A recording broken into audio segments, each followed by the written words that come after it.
You already, man. Now introduce yourself real quick. It's your boy Doe Dollar. Links to Chef, man. I mean, we on TFTV right now.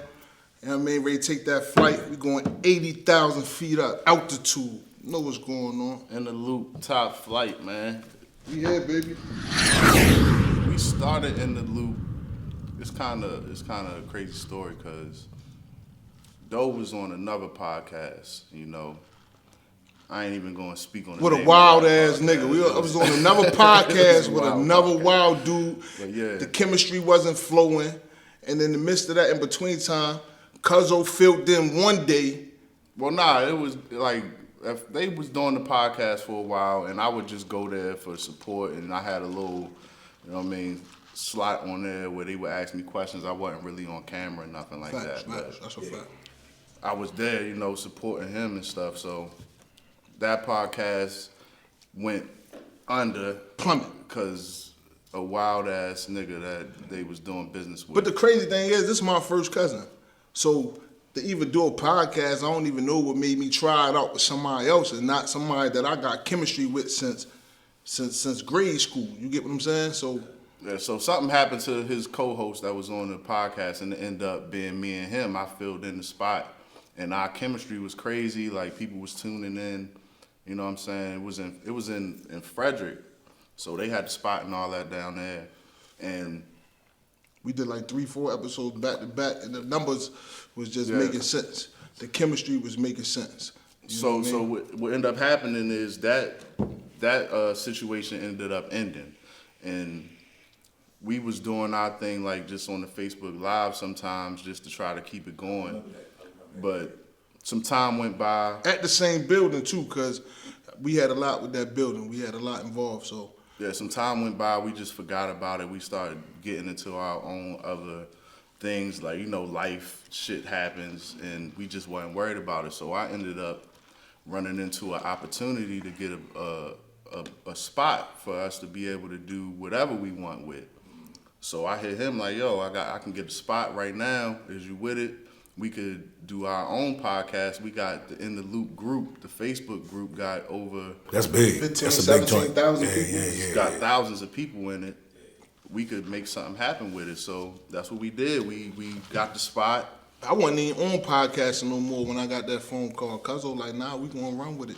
We started it, that's finished. That's something we've been doing for a long time. And the people know. So when they saying us together, like I said, that chemistry already, me and my cousin, they already know we on to something. You know what I mean? So we've been working. We end up getting the spot, you know what I mean? Started with nothing in there. It was completely empty. You know, we got like the bare, we still had some stuff from the old spot, so we put that up in there and started with that. And from there on, we just been making it happen, you know what I'm saying? And we came up with the name In the Loop because it's just like, I was going to ask that too, yeah. yeah, we came up with that name because it's just something we're a part of. We in the loop. Sometimes it is by default, just being in the know of things. You know what I'm saying? What's going on? Sometimes the entertainment, the streets, you know, business, shit come to us, opportunities come to us. So we be knowing. And it was the name of the Facebook group, so it just made sense. Exactly. So just in the loop, man. You like, you know what I mean? We know what's going on. We definitely involved. Hey, so, you know, a lot of people I talk to, they be like, man, I want to start a podcast, dog. And they really had no idea what it takes. What's some of the challenges y'all face with the podcast? One of the main challenges is the look of it, you know, because that look is what put eyes on it. So it's about what kind of equipment you got first and foremost. Like, you could do a podcast with your phone and it won't look terrible with these iPhones and everything. But to add to what he's saying, I disagree just a little bit because I feel like if you got the knowledge, talent, chemistry, you could use an iPhone because you got people that got millions of views and don't have the equipment, but they got the substance that people want to listen to. So the look help. That's with anything. Like, you know what I'm saying? If you're a rapper, you start getting all your little jewelry, your cars, it help. But the talent got to be there too. Like, you know what I'm saying? I wouldn't just necessarily say you need, it help. It feel good. It make you feel good just like other materialistic shit. You know what I mean? What I would say is if you're gonna try to do a podcast, just do what work for you. You know what I'm saying? Like it's always gonna be people that's gonna be into what you into. Like it don't matter what your podcast about, it's gonna have an audience for it. It's just you gotta put it out there for people to see it. You know what I'm saying? And you gotta find ways to hold people's attention. Because people got small attention spans nowadays. So immediately, it's sad to say we do a lot of positive shit. a lot of positive shit on our podcast. And the numbers be okay, but the second we go messy, go drama, people feed off of that. And that's the game. That's like, motherfucker don't want to hear good music no more. Like, you know what I'm saying? You got these other genres of music that's taking off because that's what people is into. So you just got... I think people just want to know that it's somebody doing worse than them. I think that's why drama is so important to people. Like, they just want to know, like, all right, I ain't at the bottom. You know what I'm saying? Yeah, somebody yeah. doing worse. Hell yeah. And they feed off of that, man. And, you know... But I think also to add to that, too, people is quick to spread drama. Like, I mean, you say some shit going on, like they giving out grants to do this, to send your kid to school. Motherfucker might miss that. But you say, yo, Dolan Link's about to fight at 4 o'clock in the parking lot. Motherfucker be there with their camera out. If not, you know what I'm saying? Tuning in from wherever the fuck they at. So Tune in. It's just drama, man. Help shit, man. And What kind of drama y'all had on the show? Y'all had any drama on the show? oh, hell yeah, man. hell We done yeah. had baby mothers, baby fathers, ex-husbands, ex-wives slandering each other. Our most viral was when we had Flame and Rope. Roe. Yeah. Okay. When they got the fighting on there. They got the fight. I saw it. Yeah. And they that shit was cool, but one thing about it, if you got a podcast, I'm gonna tell you one thing that helped too is liquor. Alcohol, man, bring out the truth. You see that on most reality shows. They put that liquor out there. People, it start out cool. Cause we had them on the show for a solution, and we was getting to it. But we also put too much liquor out, and that shit ended up not getting squared away. Did she drink? Was she drinking too? Yeah, hell Yeah, yeah. she was Hell yeah, drinking. she She had a was. few drinks. Yeah, because it started off chill. Like, it was crazy because they was beefing on Facebook for a long time. So me thinking about the podcast at the same time and, like, maybe we could put an end to this, you know what I'm saying? And whatever happened, we going to have it documented on our podcast, you know what I'm saying? So I reached out to them, like, won't y'all come in the podcast and try to come to some type of common Let's hash it ground out. and get this shit over with, because y'all is going back and forth. This man had T-shirts made about her and all type of shit, man. They both pulled up, man, with the, let's hash it out and put the situation behind us. But like it just got to the point where she couldn't take no more. and she popped off, and I had to tackle her ass. You know what I'm saying? I had to Goldberg, like, yo, chill. Like, but it was fun. It'd be fun though. I done had a lot of. I think most episodes that we do be fun, informative, great conversation, chemistry. You know what I'm saying? That's another thing you need with podcasts, even with the person you're doing it with, chemistry. Like, me and him don't think at all the same. Nah. Like, he's a different person, I'm a different person. That's what make a good podcast, because you ain't got two yes men. He gonna be like, nah, though, that don't make sense. Like, nah. I'm gonna be like, nah, the shit you saying don't make sense, and this is why. And that create a good chemistry of multiple inlooks on the situation. You get what I'm saying? So let me ask y'all, y'all told me how it started. What inspired y'all? Did any other podcasts out there inspire y'all? Like, who would y'all say is the GOAT of podcasts that you really admire? I have to say $1 million worth of game. Gilly and Wallow. Because their story relates so much to ours. Like, they cousins. You know what I'm saying? Wallow was in prison for a long time. Doe was in prison for a long time. I went to prison myself. I don't know if Gilly ever been to prison, but, Gilly was in the music. We both was in the music. And, you know what I mean? Before Wallow came home, Gilly had a presence, but Wallow brought that extra, drive. You know what I'm saying? And You really want to hear about Gilly?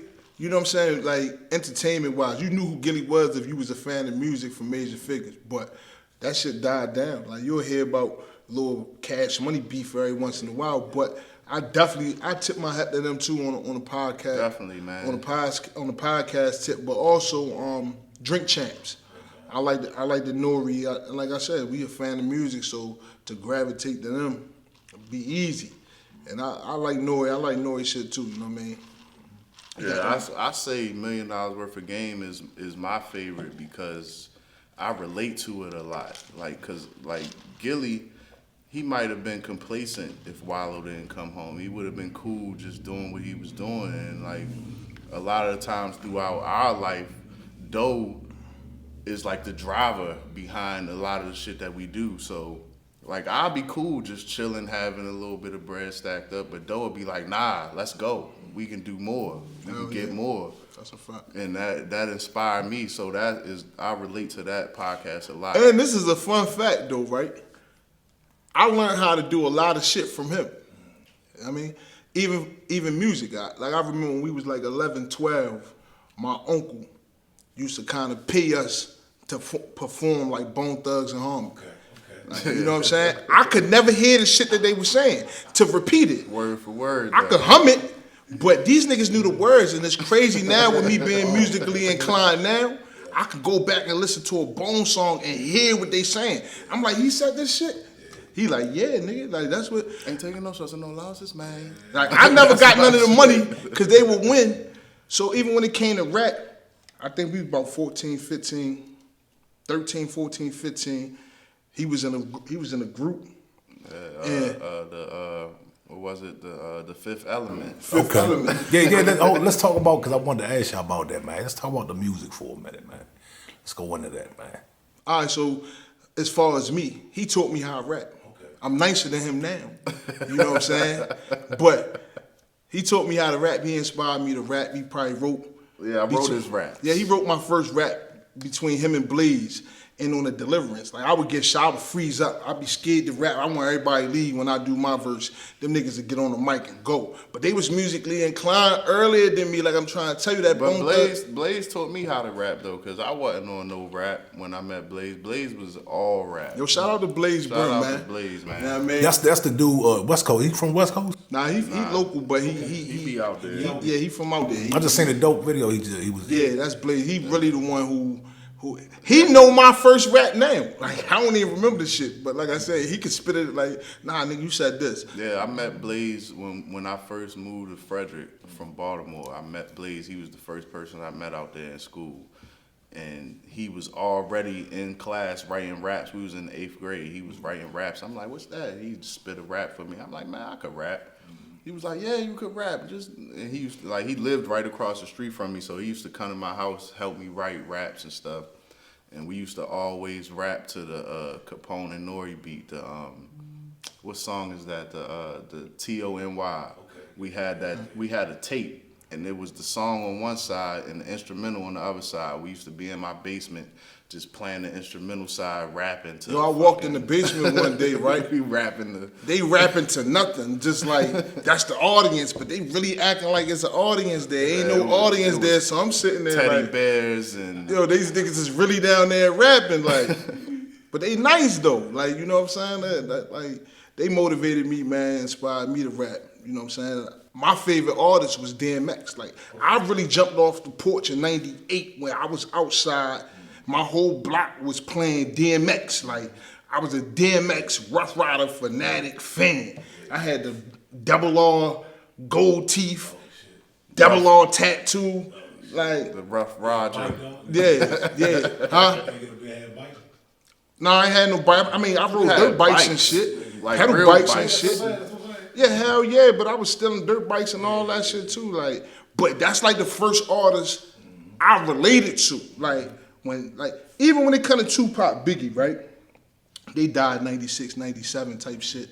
I'm probably 10, 11, 12, around that.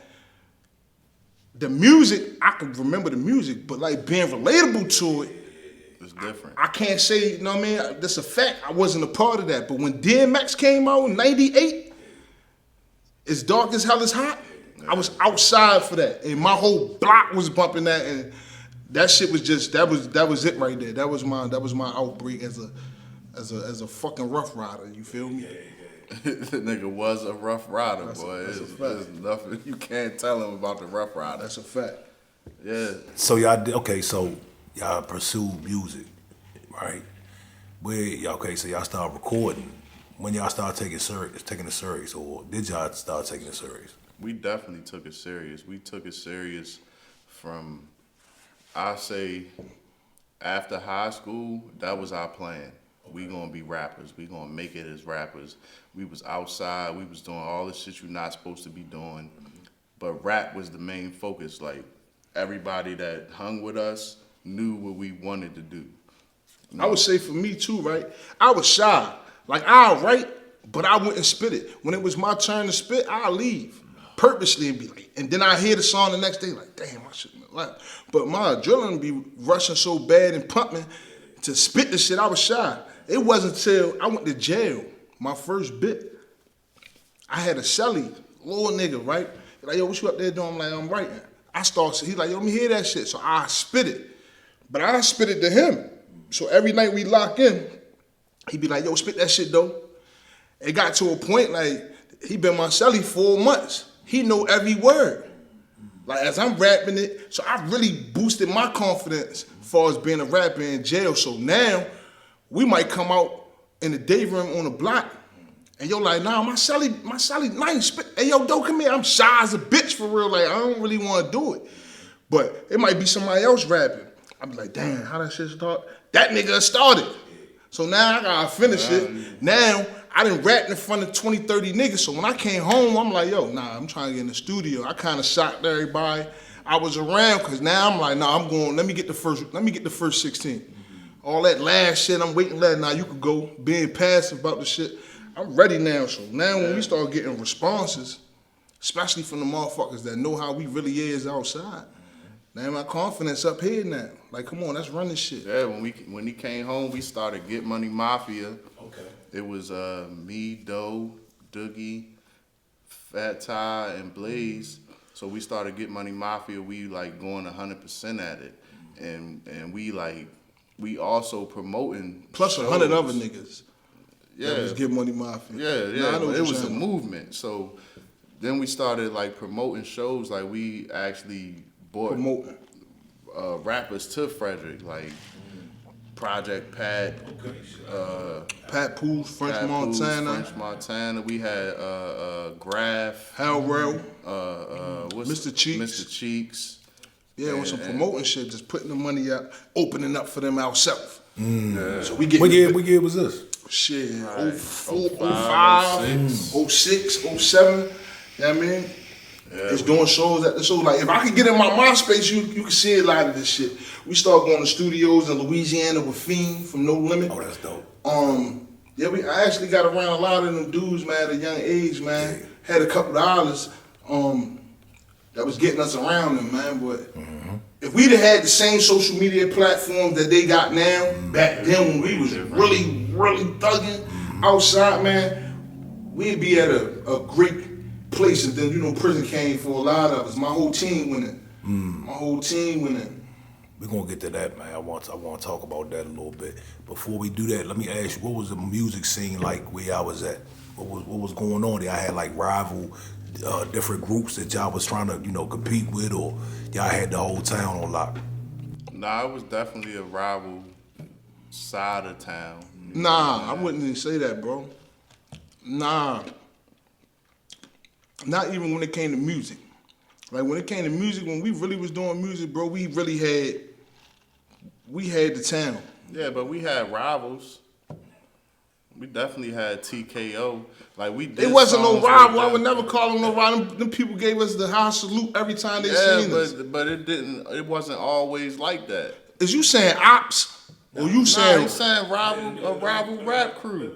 Nah, man, them people weren't no rivals, man. They dissed us. They weren't no goddamn threat.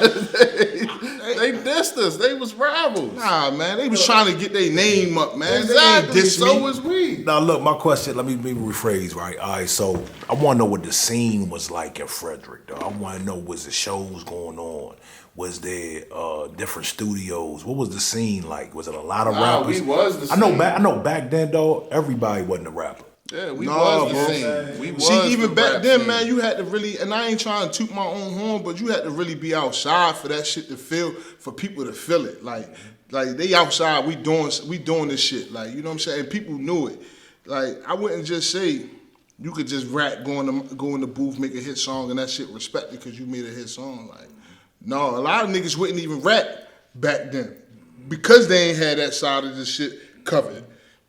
But I don't remember a whole bunch of rivals, man. Like, I ain't gonna lie. You might not think they was rivals, but they definitely wasn't like with us. Yeah, but that's like, I feel like that's like competition, but they That's wasn't what- no yeah, rival, the man. competition, Nah, a rivalry. rival was borderline like an enemy, bro. Like, Nah, rival is just somebody opposed to you. You know what I mean? They it wasn't though niggas was listening. They was copping the CD. They was, yo, what's up when the nigga see a nigga? Nah, bro, we ain't had no rap beef. We ain't had no rap beef, no rap ops, no nothing. It was niggas trying to figure out how they get they self on and thought it was cool to might to say a nigga name, bro.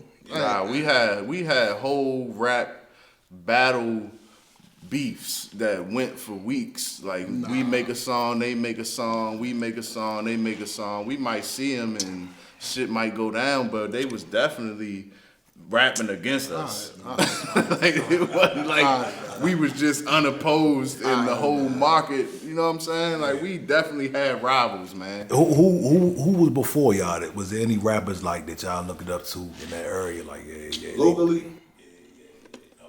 Not really. not really. Not nobody. I feel like we took it just serious out of everybody. Cause Like, I don't think nobody felt like they could make it from there like we did. Like Yeah. people might rap, like they might freestyle in a cipher or something and be like, yeah, yo nice, but it wasn't nobody taking it as serious as us. yeah, we was doing shit that nobody did. Like, still to this day, and that's the crazy thing, because people put us on this high pedestal because it looked like we doing some shit, but it's really, being that we in these small towns and doing something, it look big, but really, it ain't nothing. It's just you ain't doing shit. So now make it look like what we doing is the biggest. Yeah. And nah, man, like, That's how I go in a small town. Yeah. yeah, that's how it was. I want to back up real quick because I think this is a good topic. What was it like promoting parties and shows and booking these major acts? What was that like, dog? Did y'all run into any issues, or was it a headache? And y'all dealt with niggas being late and not showing? Yeah, Project Pat was late. Super late. He was super late, and you know, when artists late, they try to come up with that. Yo, we could do it tomorrow. We can't fucking do it tomorrow. We got all these people here tonight. They want their fucking money back. I'm trying, but the good thing is he popped up. Everybody got to see him, but they got stuck in traffic, or they did some shit in DC that made them late. You know what I'm saying? But It was kind of like hustling for real. Like we had a bunch of tickets. We was fronting people tickets. Like, yeah, take these tickets, sell them, bring this back. Motherfuckers was just giving the tickets away. They wasn't even selling them. And then everybody showing up at the door with tickets, but it wasn't no money. Like, where the money at? And even when we perform too, right? A lot of motherfuckers say the artist, something go bad with the artist. A lot of people enjoy themselves with us. Like, man, I don't give a fuck about him. Like, y'all niggas killed it. Like, I came to see y'all. Like, fuck them. Like, that shit was cool, but that shit wasn't like what y'all did. Like, and it's crazy because a lot of people like my old music, and I don't like none of it. But motherfuckers be like, nah, that was the shit. Like, you know what I mean? I guess it was that hunger niggas had. We was really outside grinding. Everybody could relate. You know what I'm saying? Even on the promoting tip, I think we lost out on a lot too on personal beefs with people and teams and rivals, like real ops. That's what I was saying, like on some shit like that. But a lot of niggas wasn't rapping. But they wasn't supporting either. Yeah, they wasn't supporting, and they ain't want half of the people they knew to come or be mad. Like, you know what I'm saying? So me personally, I don't do nothing local. Like, I'm way gone now trying to figure some shit out somewhere else, because when you got personal people that don't like you personally, you know what I'm saying, they ain't gonna support it. And you think you got this motherfucking $1 million idea, but you need the support from your people and people around you. And unfortunately, you know, we all in the same place. So look, y'all, you know, what I'm gathering, right? Y'all started rapping. Y'all decided to do some promotion, and then now y'all doing podcasts. So y'all really courageous in a sense, you know what I'm saying? I want y'all to tell the people like that's out there in these small towns what to do or what it takes to jump out there and do something big as pursue a rap career or go into party promotions or start a podcast. Tell the people out there what it takes to do something like that. You wanna go? I mean, honestly, what it takes is you just gotta believe in yourself. You gotta believe that what you trying to do is gonna work for you. You can't be worried about what people gotta say, because people always gonna try to put doubt in you because they ain't never seen it done.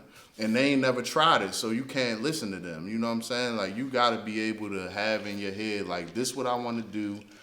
I'm gonna do it no matter what. And if people want to get on board with you, make sure you accept them people trying to help you. Because somebody trying to help you, that means they believe in you and they believe in what you're talking about or what you're trying to do. But the main thing is when you set your mind to something and you want to do it, you just got to do it. And you gotta know you the shit. You gotta know that your shit the shit. Stop asking motherfuckers if they like this or what you think and all this. You got to already know when you doing it, it's the shit. Like, you know what I mean? Like, cause now if I tell you I don't like it, you second guessing your own work. Right. You gotta be confident. Yeah, you got to be confident. You got to be confidence. confident. And a lot of people, they had somebody that never did it, give them an opinion and run them away from doing what they believe in, what they think will work. Do you? And there'd be the same people that support people that they never met. Yeah, you gotta And they do know you. you. Yeah, I would definitely tell somebody, you know what I'm saying, stand out, be you, believe in you. You get one person that like it, you on to something. Exactly. You get one person, now you just gotta find a million people that's like that one person. You just gotta think outside of where you from. That's the main thing. Like, you gotta think outside of that, because most people that get successful would come from people that they don't know. That's a fact. Like, and it's a lot of millionaires that come from small places, small towns. That don't stop you. But you can't be complacent. You gotta be willing to move around. You know what I'm saying? Because sometimes it might just be LA or Miami or New York for 5 minutes. You bump into the opportunity that could take you lifetime. further. But it might have took you 2,000 to get to LA and get to this around. You might have had to pay 2,000 for your plane, your hotel, your clothes. But then you there, you bump right into a motherfucker that be like, nah, I like him. Like, fuck the talent, the work and all that. I like him as a person. Like, you know what I'm saying? And that might just come with so much support and everything, man, because motherfuckers that ain't doing nothing don't really want to see you do nothing either, man. I don't care if they act like they do. Support is everything, man. The ones that support you, that's how you could tell. and then once you really make something happen, it's gonna be them same people trying to get on board. Like, I knew it the whole time. Like, I knew you was the one, bro. Yeah, I get that. Yo, hey, I don't know how you be doing it. What you mean? I do it. I've been doing it. You got to do it, man. That's it, man. That's the key to it. Do that shit, man. So speaking of moving around, I see though you got a real connection with New York. Talk to me about that, man. What's your connection to New York City? Yo, first and foremost, man, shout out to my brother, my motherfucking homie, Boss Bread Uglyville. Ugly. That's my man, Ugly. I met Ugly in prison in the feds. And it's crazy how we met, for real, for real. I was a dude that used to have a lot of knives when we was in there, you know what I'm saying? So I would only give them to the Baltimore car, niggas from Maryland, shit like that. And, you know, came to me one day. He needed a joint, but I can't give it to him because he might hit one of my men. Like, you know what I'm saying? And he respected me, but more so just the creativity we was coming up with for the tools we was using. Anyway, we kept in contact. We both was getting out in about 4 or 5 years from the time we met. We ended up getting shipped out. We spent some time on lockup together, like 8 months. We both was in the box like 8 months. They shipped him to Massachusetts somewhere. They shipped me to Florida. And we kept in contact through mail. And when we came home, we linked. And my boy Loopy for real, like, you know what I'm saying? So that got me to New York, around good men, his men, other people. And I'm the same everywhere I go, you know what I mean? And they embraced me, they brought me in. So now it's like a second home for me.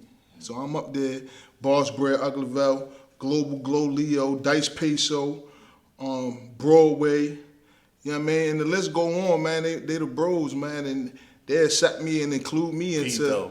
Oh, Sofrito Pito, what's up, my boy? Pito. Art by Bills too. That's the homie shit I'm wearing right now. Art by Bills, you know what I'm saying? This shit picking up right now up top. So I'm bringing it down here. And they embrace a nigga, man. So I really be up there a whole lot, moving around in the mix. And they not lazy. Everybody doing something. I mean, we know New York a big city filled with dreams. And everybody got their hand into something. So that's how I got to New York. I'm still from Baltimore. They trying to say I'm a New York nigga now, though. Everybody keeps trying to say, yo, you losing your accent. Yo, you like a New York nigga now. You know what I mean? So, being as though you up top a whole lot, man, what you think about the New York rap scene? What's that like up there? Yo, I love the New York rap scene. They still support it musically. Like, it matter. It matter. Motherfucker doing the show, they still coming out. Motherfucker getting dressed, putting the presentation together. It's not hard to run into somebody that's in the game. Like, that's one of the things about the small towns. You stay here, it's gonna be once in a blue moon, you could just go to the store and run into Jim Jones. Like, now up that motherfucker, you can go in the store and run into Jim Jones and Jewels. You know what I'm saying? And they on real men time too, so you might get a conversation. You know what I mean? So I like that. I like that part, man. It don't matter where we go, we gonna run into somebody. And then somebody we with might know somebody too, cause you know the streets matter. Who you is in the streets matter, what you stand for, what you represent. What I mean? Shit you done did in your past. All that shit is still respected in a genuine way, in a way. Like, you know what I'm saying? So I enjoy that part about New York. So, Baltimore. Let's talk about Baltimore for a second. Y'all tapped into the Baltimore music scene? Absolutely. I keep up with it. That's home base for me. That's where I'm from. I feel like I moved out this way too when I was younger, but Baltimore, like, that's where my whole family at. You know what I'm saying? So when I pull up, I got to be in the knowing. I got to be in the loop with things. So yeah, I'm tapped in.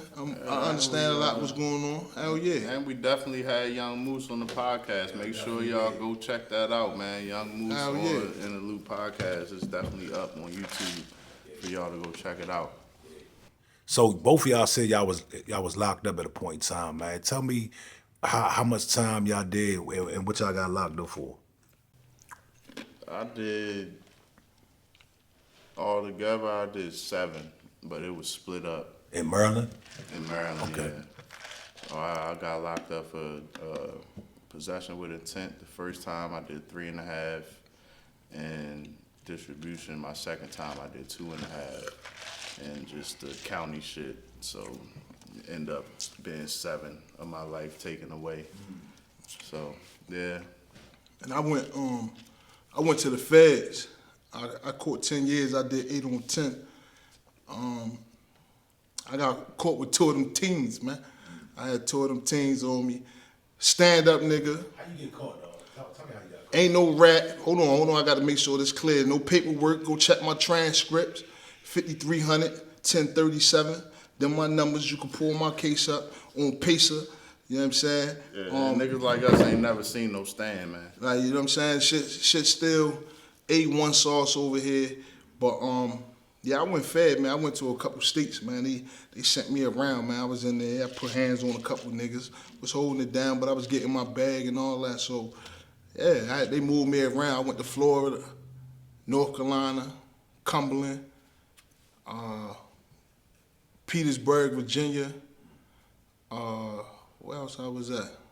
Yeah, ask Pennsylvania. about me too, man. I might have been the first nigga down 7 with a civilian phone. You know what I'm saying? It wasn't no gang shit. It was straight civilians. Come holler at me. I got us. You know what I'm saying? Yeah, man. So how you get caught with two things, man? Oh man, Topflyght, I ain't gonna lie, man. I don't really dig in this bag, man. But nah, they caught two things though, man. In the car, man, it was really a bad phone, bro. Bad phone. Shit be happening, trickle down. People, watch who call you. I'm gonna say that. Watch who call your phone, what they got going on. You might be doing all the right things you supposed to do in that game if you in that game. But sometimes just you answering the question, just something simple as, say somebody's phone messed up and they call your phone like, yo, you know where the gas at? And you like, yeah. Now they could tap on to you. Like, you know what I'm saying? That's what a conspiracy is when two minds meet. So, you know what I'm saying? They was able to see that and go ahead and tap into who the fuck this is. He said, yeah. Like, you know what I'm saying? And them tapping into me based on somebody else's phone call led them to this. That's where it ended at on my half, though. Ain't no cooperation, please, no nothing. You know what I mean? Give me mine. Let me get my time. What is it, 10? Let's go. Like, you know what I'm saying? Anybody know 851 USC? That's what I got. I got enhanced. You know what I'm saying? So 5300 1037. You can pull my shit up on Pacer if you're interested. You know what I mean? But one thing about during that time, I'll tell you this, you find out who really love you and who don't. And that's why I asked, right? Look, that's why I asked. And I found myself. Yeah. I asked y'all that question because I know it's people out there, it's a lot of youth out there that may be on that path, right? And I want to ask y'all these questions. Being as old as y'all been locked up and y'all did time,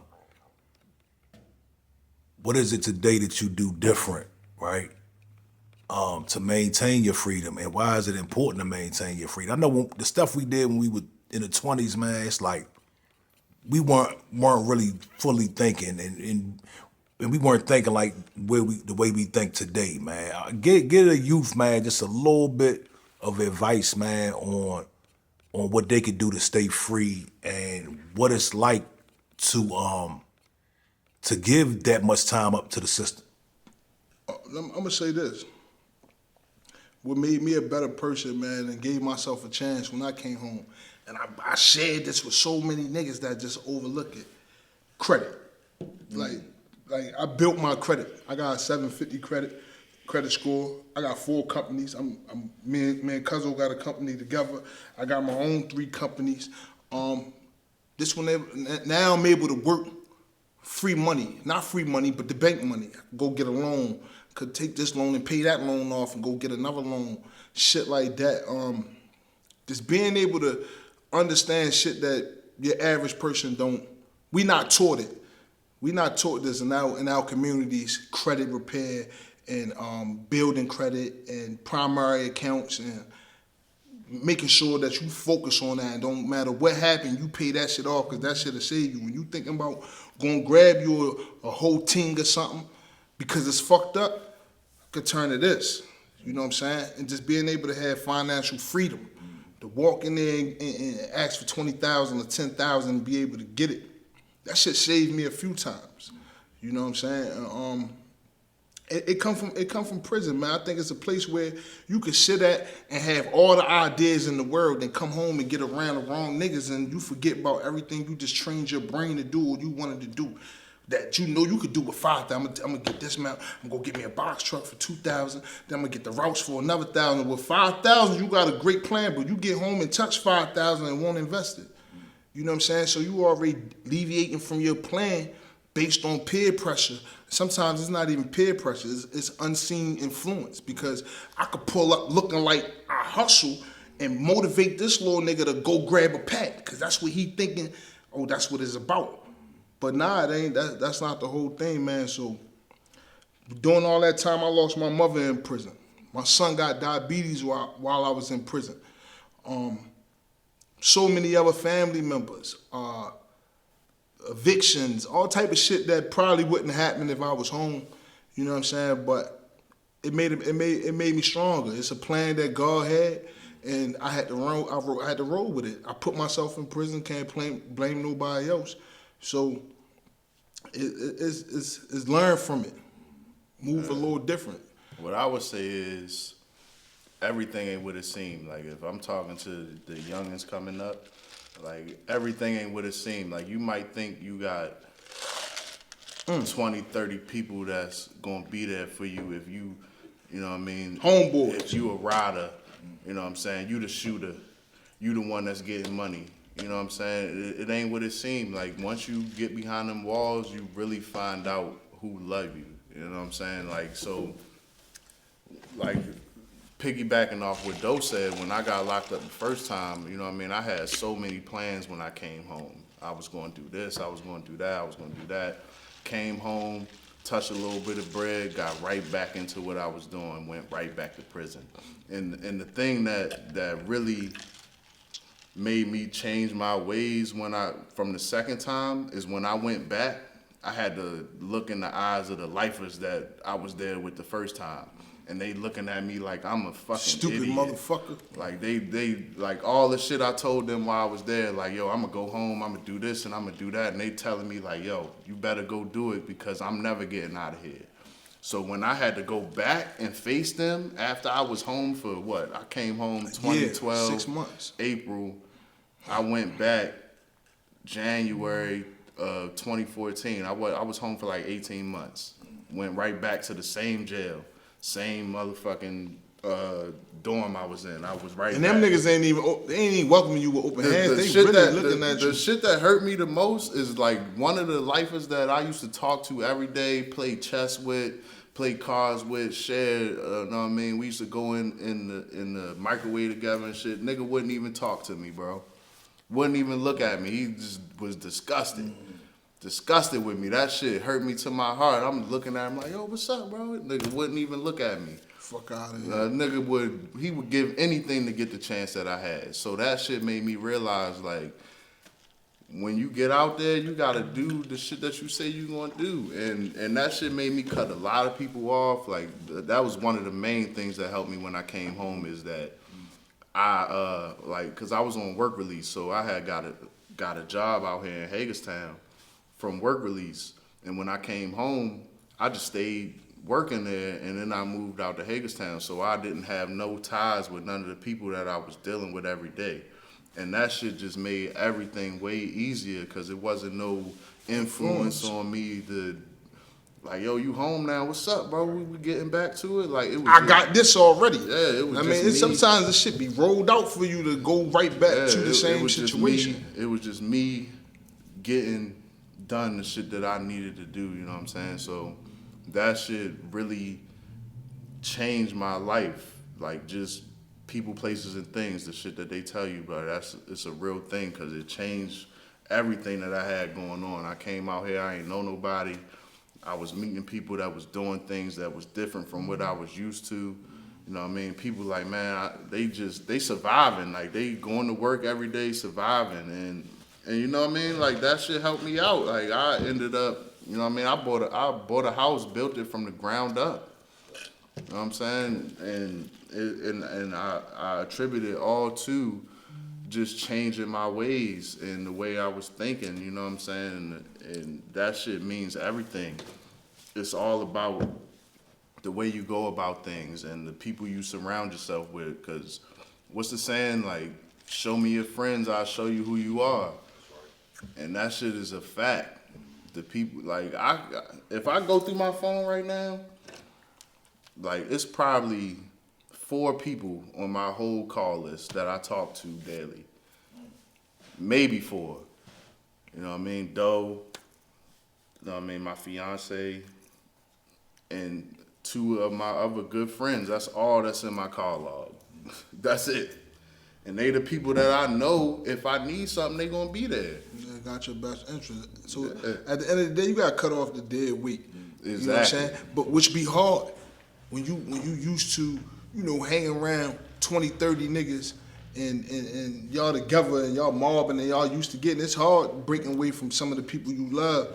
But sometimes you just miss that feeling of just being around all the people that you thought was day because one of my dreams was when I make it, I'm making it with the niggas I started with. Yeah. Like that's a dream that still stick to my mind, but I know I can't fulfill it unless I'm willing to put a lot of shit to the side, bring niggas and start over. But like, you know, a lot of shit wasn't done correctly to my satisfaction as a homie, cause it ain't gonna be too many homies that could say, though my homie and he wasn't there for me. Ain't nobody gonna be able to say that. Ain't nobody, like, in every aspect, but I ain't get the same thing back. So now I look at shit different. I'm moving different, and it's crazy how I met a nigga that's in prison that really gave me the same shit that my homies was supposed to give me, like unconditional shit. Me and my man Ugly Beef, we just got done arguing yesterday. Like, you know what I'm saying? We just got off the phone today. Like, you know what I'm saying? That shit ain't about nothing. He gonna tell me when I'm wrong, I'm gonna tell him when he wrong. But I look at that nigga as a brother, as if we've been brothers for 20, 30 years. Like, you know what I'm saying? Like how I got some brothers that long. But you gotta cut off dead weight, man. If it ain't working, man, you gotta fix it. Ain't no need to sit around. Maybe it was me. Maybe I ain't meant to be in your life today. I ain't gonna make it like it's just you ain't supposed to be in my life. Maybe in order for you to get the way you try and get at, you gotta remove yourself away from me. You know what I'm saying? So, yeah, man. Definitely. Let me ask y'all, from the outside looking in at this point, man, what's the difference between the streets now and the streets back then? Streets now, it's like telling is acceptable to people now. People telling on you, letting it be known they told, ain't no consequences like back in the day, niggas trying to get with your head, pause. But that shit ain't going on no more. It's like at an all-time high, the street. So it's like, if you is out there, watch who you doing, what you doing with. Like, you got, I mean, sometimes you got to. I think the streets now, like, if you looking at the culture, it ain't no, like, influence on getting money. Ain't no principles. Ain't no. Like, getting money is not the main thing no more. Now it's just sliding. Y'all done met so many little niggas in prison that never had $10,000. But they might got a couple B's under their belt type shit, you know what I mean? But they ain't never touched $5,000, $10,000. They ain't never had no fun. They ain't never got dressed and went somewhere. Like, that shit don't matter to them. The principles. Like, you know what I'm saying? Lines that you don't cross. That shit ain't enforced no more. Ain't no lines. Brothers you don't cross. Like, backdooring that shit at an all-time high. The streets is way focus. different. It's way different. Somebody made it cool, made it acceptable. It could be within the music that we listen to may have influenced it just a little bit. With niggas being artists and just saying shit, but we living it. People living it. Music play a big part. Absolutely. It's a Talk about that, man. Talk about that, because that's an ongoing debate, man. Some people believe that the music is not an influence, and some people believe that it is an influence on the violence in the youth. I don't understand. I don't think nobody can objectively look at it and see how music has progressed over the years that it can't be an influence. Like, if you look at music from the 80s, how positive it was, and then you go to the 90s with NWA and all of that, how it started getting negative. Well, not really negative, like Resistance with them. And then you go to the 2000s where they start talking about selling drugs and getting money and all of that. Then you go to the 10s where it turned to doing drugs and being high and all that. Now you go now it's just kill your brother, like, kill. You can't look at it objectively and say that the music is not making an influence on the youth. It definitely, I think music influence a person. It dictates your mood. You put on some smooth shit, you might be in a smooth vibe. Like, you know what I'm saying, got a little female, whatever around, or you partying. It's cool. Like, and I know for a fact firsthand music dictate It does. influence. I remember when Rick Ross and Jeezy came out. It definitely influenced me. I used to be in that motherfucking Cadillac on 22s, whole ting or two, thinking I'm really like these niggas is rapping that shit. They might have not touched one of them things in a while. They ain't riding up no highway with one of these. I got that shit playing. I'm getting money. I'm thinking that shit is okay. Felt my ass in the feds too. Yeah, Jeezy, with a 10-piece. Jeezy was a big part of my life, bro. And I like what Raw Wave said. Raw Wave said he told us Trapper died, but told his son go to college. That's a real bar. Like, you know what I'm saying? Like, how you tell us to do this, but you tell yours to go to college. Yeah, Jeezy was a big part. When we got that thing Hell with the yeah, the stamp on snowman. it, What? niggas was accomplished. Like, yeah, we Got in one of there. them whole things with that snowman stamp on it. Not saying it came from him, but whoever the fuck had it put a snowman stamp on it. We was like, yeah, we made it. Yeah, we made bust it that right first to bitch jail. open. We made it right to prison. It's influenced music. Hell yeah, man. Today you got drill, you got a lot of these artists, you know, really doing what they doing where they from. It's not really made for everybody to have to follow that same sequence. You know Yeah, what and I'm I saying? think the people that listen to it take it more serious than the people that's saying it. Like, they like, yo, if Lil Baby said this, that mean I need to be doing this. If I got to. Ain't nobody gonna respect me if I don't. Yeah. And that shit just... The streets fucked up, man. It's fucked up out here. The streets fucked up, man. It is. Streets is fucked up. Being Find your way out. being content creators, and this is going all tie into what we talking about now. Being content creators, right? I've noticed that cooperators and clout chasers have became some of the top people. We got Woody, we got Jaguar Wright, we got this level of non-integrity that is up at the highest platform at this point, right? What do y'all think about what's going on with the media? Everything seems to be flipped upside down. How do y'all feel about this new state of just do whatever you want? We're gonna praise and we're gonna prop up anybody that just says anything. You can go cooperate and you can still make hundreds of thousands of dollars, man. Talk about that for a second. I think the messed up thing about that is people is like, you can't show me where integrity is praised on the internet. There's no place where it's praised. People is getting paid to push the most Untrue negative narratives. Yeah, and they getting paid from the platform. So it's just about the engagement that you get. So it don't even matter what you saying or what you doing, as long as people engaging with it and coming to that platform and making that platform more, you know what I'm saying? I'm gonna say this. Popular. It don't matter what you're doing unless it's against what the establishment is pushing. I don't know if we want to go there on here, but you know what I'm saying? I think people fail to realize this, right? Those principles and those laws was made for a certain group of people. I think the world is catching on that probably prior to what we know to be a person as a rat, it was regular living life. So it might have been a thing where you telling the motherfucker, because that's what the right thing is to do, is to tell. And then a group was formed to where ratting and telling is bad, which I agree because I'm a part of that group of people. But you can't put that on everybody and expect everybody to stand on that. You can't expect law-abiding citizens to not go tell. They're not part of that group. They don't come from that. So what they end up doing is what they already believe is the right thing to do. You know what I'm saying?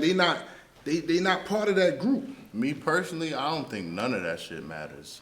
If you telling, if you not telling, if you if you a hoe or you promiscuous, none of that shit matters as long as you getting views.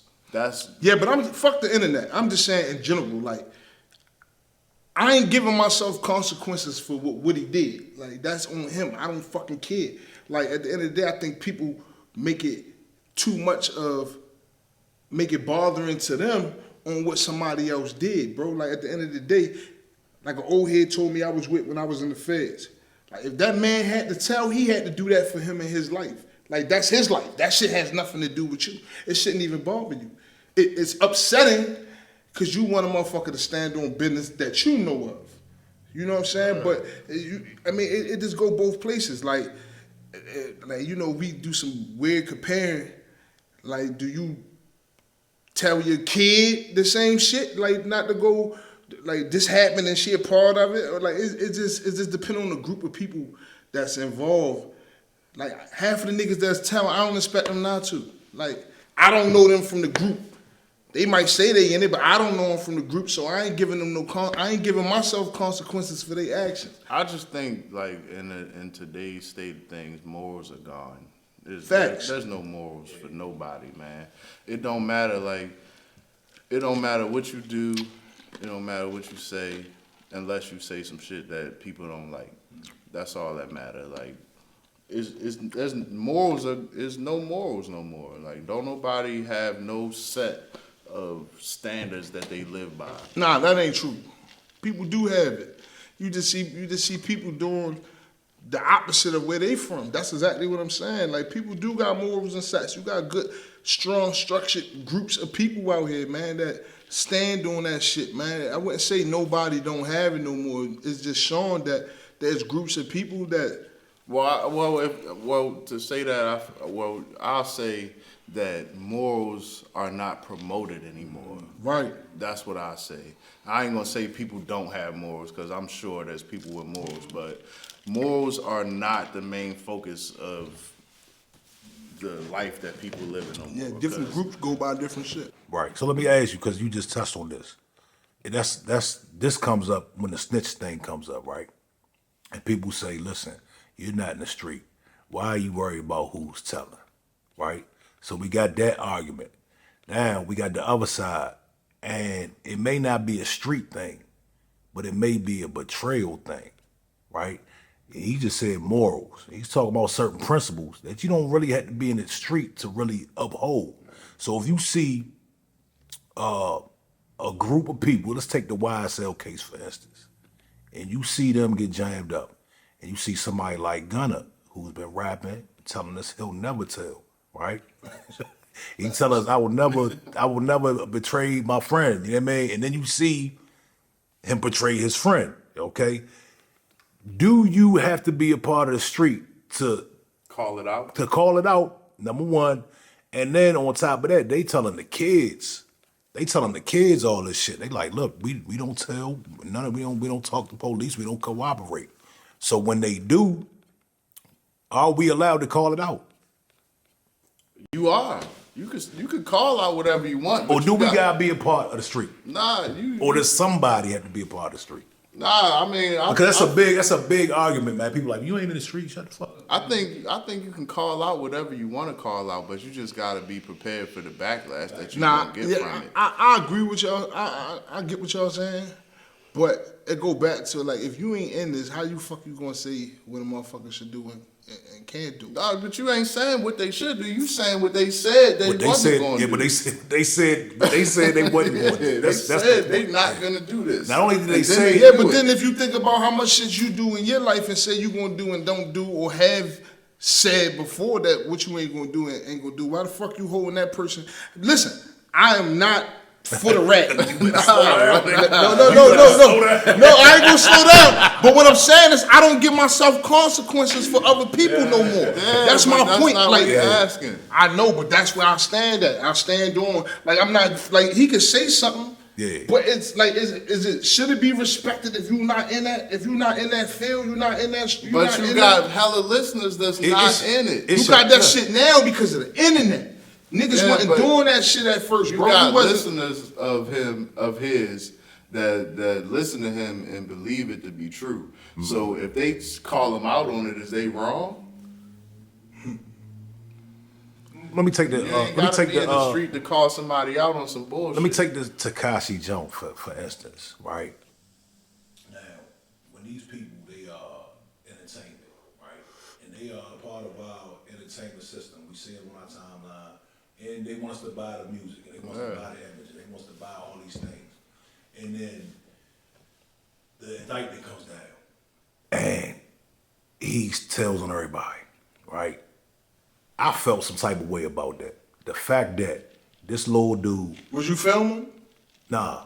Okay. I'm saying, would I film? Yeah. Nah, fuck that. Hell no. Okay. I'm good, dog. Okay. I'm good. That man was built up by a certain crew. he made his millions because he had the backing of a certain crew. And I'm looking at this little Mexican dude, and shout out to the Mexicans, right? This little Mexican dude just locked up a bunch of brothers, dog. Came home, put a mouse hat on, and said, aha, and threw millions of dollars at the screen while they kids is probably at home not having. Right. You see what I'm saying? So But a civilian can't feel no way about The that. thing Call I that say out. about that situation is that's them niggas' fault. Kinda. We can go there. We That's can go there. them We can go niggas' there. fault because they put him on that pedestal and they didn't know he wasn't battle tested. He was just getting them money. You know what I'm saying? So you got to take what come with that. Like if you ain't he ain't been through the trenches with y'all. Y'all been through the trenches together. You and your whole clique.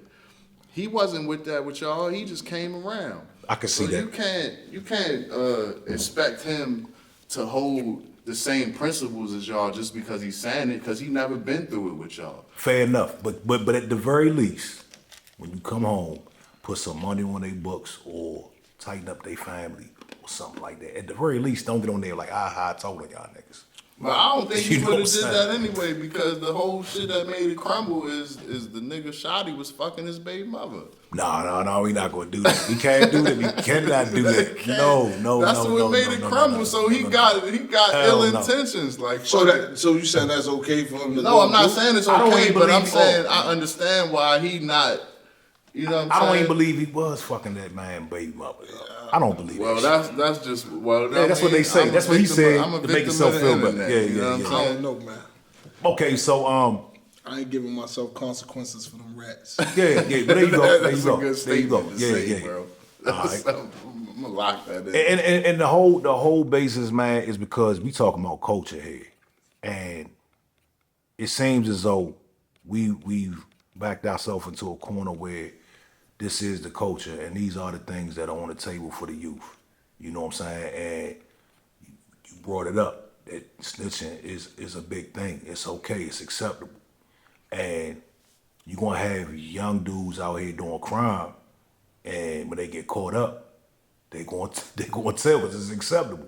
You see Woody on the screen, he's fine. He can go to his neighborhood, no problems. You know what I'm saying? So that's the thing that I'm invested in more than anything. Yeah, You know what I'm it's saying? fucked up, man. It's fucked up. I think it's fucked up. What's bad, like the old way not being enforced as much as it used to be. Motherfuckers used to know, like, you snitching, you getting stitches. Like, that shit is just a saying now. Motherfuckers ain't going out. You might got somebody might stand doing business, but for the most part, they also showing these motherfuckers is getting more money after they tell. They on every platform. They running around having fun. That shit is crazy. Like, I mean, really, what I would hope that happens from all of this is that people would choose a different way of life, because you know that ain't no loyalty out here. So, but if you listening to the music, you might not. Yeah. You might think, That's a fact. I'm gonna do it regardless. Yeah. fact. All right, man, let's change the subject, man, to a lighter topic, man. Let me ask y'all, I asked a lot of the guests here on Topflyght TV. I know you got a fiance. I don't know what your status is. Single. Okay, my man, $1 single. Single. Let me ask you, Pringle. are y'all paying for everything or y'all going 50-50? Talk to me. And so that's a different statement from me and him. So I'm gonna let him go first. Okay. Cause Like, as a person that's in a real relationship where we actually care about each other, there's no 50-50. It's when I got it, you got it. When I don't got it, you got me. So I wouldn't call that 50-50. I would call that caring about your partner. You know what I'm saying? Like, we in this together, so it don't matter if you lose your job and can't pay what you was usually paying, then I'ma cover it. You know what I'm saying? Ain't no 50-50 in that.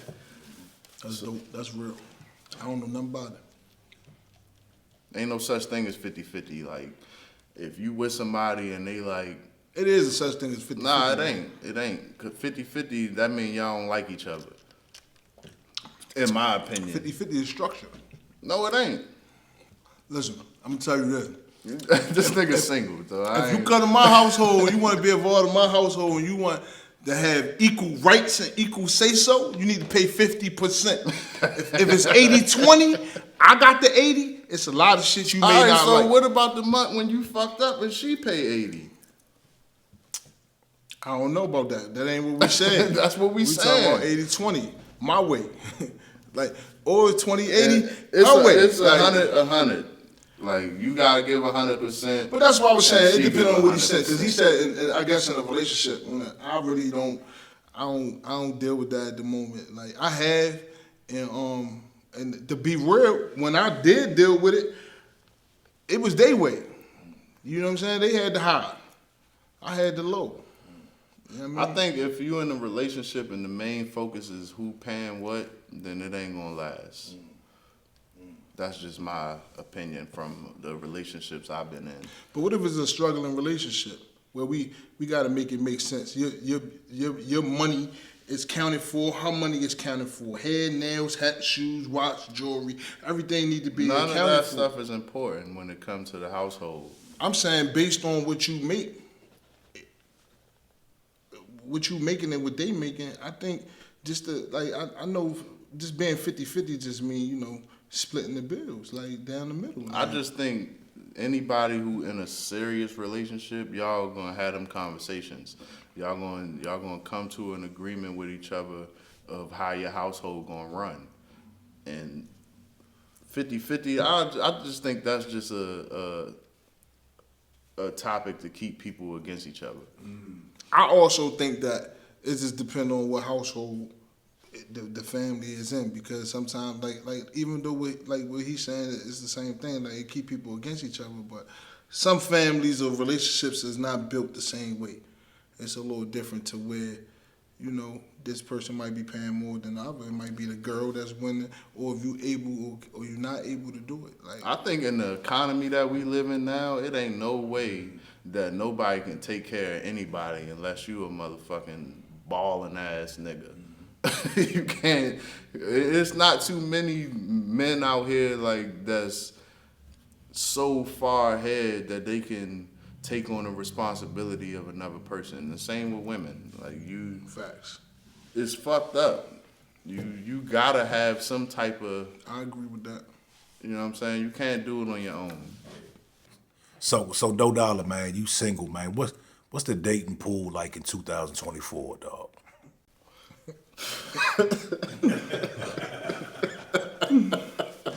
This nigga, wow for that. We looking at the social media. Shit look crazy out here right now. And it also ties into the topic of 50-50, because a lot of women, from what I'm saying, they expecting you to jump out there as soon as y'all meet, and you supposed to cover everything. And they lying. You supposed to do everything off rip, and you supposed to. It's like a fee that you need to be paying in order to get any time with them. This is what I'm saying. Is this a thing or what? So I ain't gonna lie, man. I'm more into the cat mouse game. You know what I'm saying? So, you gotta know what you want. Like, I understand what they want, but you gotta know what you want. You gotta know what you're willing to do. You gotta know what you're not willing to do. So, I try to meet in the middle. So, you know what I'm saying? I got this, you got that, we got this. So that's just how I play it, if that makes sense. I hope it was a complex statement, but yeah. I think the whole narrative of the relationships out here is bullshit. Cause one thing I know about women is they willing to make sacrifices for somebody they like. So them saying, I ain't doing this if he ain't got that, I ain't doing this if he don't got that, that's just bullshit. Because if they meet somebody they like, all them standards is going to be out the window. Period. I don't think it's like that. I firmly believe that, just from my experiences. Like, women that say certain things on the internet, they don't be meaning that shit. They be saying that shit just to say it. I feel like they done been through so much shit that this is where they feel. This is where they feel they at now, based on past relationships. You get what I'm saying? But I think when you meet a person, you just gotta figure out what they into. Some of these women are really just look. I see it all the time. Like, I need a man. Like, I need a man. I need a man. I'm tired of taking the trash out. Like, I need a man. I'm tired of driving myself. That's my point. Like, that's my point. You might go on one of them women's on their social media and it's all shit that's saying I'm not doing this, I'm not doing that. But if they meet Doe, somebody like, oh yeah, I can see myself with Doe. Yeah, I get that a lot. They gonna fucking knock off some of them requirements. You know what I'm saying? Like, I'm knocking the requirements off. But no, for real though, because it's like it's fucked up for some women, right? And what I mean by that is, especially with a nigga like me. So I want you to come in with something. You know what I'm saying? And I make it hard for you to come in. So now you can't even come in with something because I'm making it fucking hard for you. But it's really not knowing where a person's intentions is really at. You know what I'm saying? And I done fucked up a lot of good relationships that could have been something based on me carrying old luggage and baggage from what I think or how I thought another person would have did something and put it right in their lap. Like, nah, this is what you want, this is what you trying to do. So sometimes I ain't giving it a fair shot. But I got my reasons. You know what I'm saying? I know what I'm looking for, I know what I want. I know where I want to be when I get it. So a lot of females can't handle that. Like, I think women are very compromising when they want something. I think they will definitely. what about when they need it? Compromising when they need it. Wanting and needing is yeah, that's different. That's different. I'm talking about when they want somebody. If a woman wants something, she'll do what it takes to get that. And if she don't need it or don't want it, then that's when all the stipulations come in. You got to prove yourself to her. facts. But if she wants you, you in there, bro. I'm single though, y'all. And real soon, man, I'm getting to that age, man. I'm looking for something to lock in with. You know what I'm saying? Just got my passport. We ready to travel around the world. Yeah, we ready to do a 20v1 with Doe. You know what I'm saying? Make sure We might be able to do it here because this is the spot. we do for the that. 20v1 here, man. Listen, lady, man, make sure you got pretty feet. I'm just gonna throw that out there right now. Pretty feet is a must. Pretty feet is a must to keep me sane. But yeah, I'm about to lock in with something real soon, y'all. You know what I mean? Y'all got me on here talking about my personal relationships and shit, man. They gonna see this and be mad, but I don't care. Tighten up. Hey, so what's up with what y'all got coming up for In the Loop in 2025, man? We got a few celebrity faces we locked in with. Okay. I think 2025 we just gonna try to be more consistent with what we doing. Like, just even if we ain't got no special guests or none of that, we just gonna put the content out. Yeah, and I enjoy podcasting. I enjoy laughing, learning something from different people, getting different perspectives, inviting the audience in, and you know what I'm saying? I'm like the outcast when it comes to podcasting. I'm always off. Like, so motherfuckers be like, nah, this nigga dope, crazy. So I enjoy that people, giving their feedback. Yeah, Topflyght TV giving us a lot of inspiration right now, man. That's what it 'cause you just put it out. That's what you gotta do. Put the shit out. I'm bringing some celebrity faces too, though. I got to. It's a must. I think it help motivate people. You know what I'm saying? They can believe in somebody, believe that we in contact with them. They right here locally. You know what I'm saying? Just give a person hope and an angle on how to go about some shit, man. I just feel like hearing it from celebrities help.